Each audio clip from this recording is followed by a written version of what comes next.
தமிழ்நாட்டு மக்களுக்கு வணக்கம். இன்றைக்கி எல்லாருக்குமே வந்து ஒரு திருவிழா நாள்.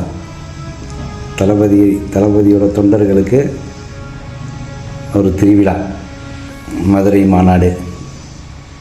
ரொம்ப சந்தோஷம். மக்கள் கூட்டம் காலையிலேயே அள்ளுது.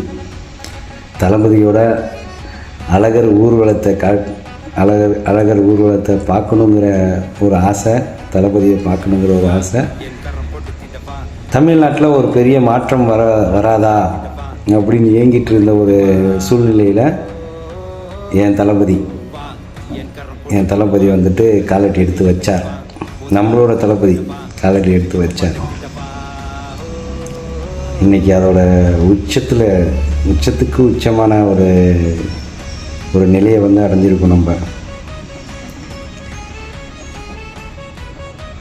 இது எல்லாரோட விமர்சனம், பார்க்குறவங்களோட எல்லாரோட விமர்சனம் வந்துட்டு, ரசிகர்கள் வாக்காளர்களாக மாற முடியாது. என்றைக்குமே வந்து ரசிகர்கள் தான். தளபதிக்கு கூடுற கூட்டம் வெறும் ரசிகர்கள் தான், அவங்க வாக்காளர்கள் கிடையாது அப்படிங்கிறது எல்லாரோட விமர்சனம். அந்த விமர்சனத்துக்கு பதிலடியும் ஒரு நாள் இருக்குது. என்ன, இன்றைக்கி எல்லாம் செத்துருவாங்க, சொல்கிறவங்க எல்லாம் இன்றைக்கி செத்துருவாங்க. ஆனால் அதுலேயும் சில பேர் சொல்லுவாங்க, இந்த கூட்டமும் வந்து ஒரு விமர்சனத்துக்கான கூட்டம், இது ஒரு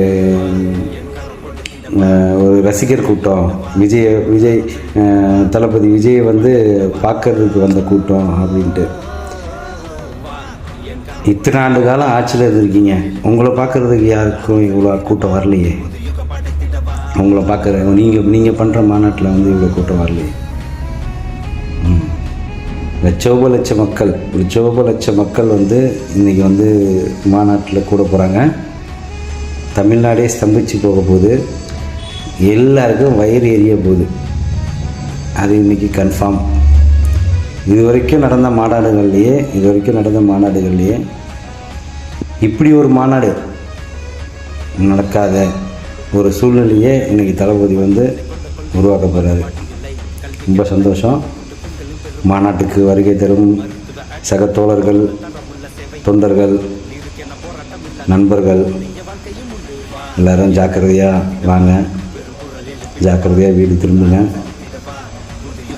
தளபதி சொல்லியிருக்காரு, பள்ளி மாணவர்கள், வயதானவர்கள், உடல்நிலை சரியில்லாதவர், ஊனமுற்றோர்,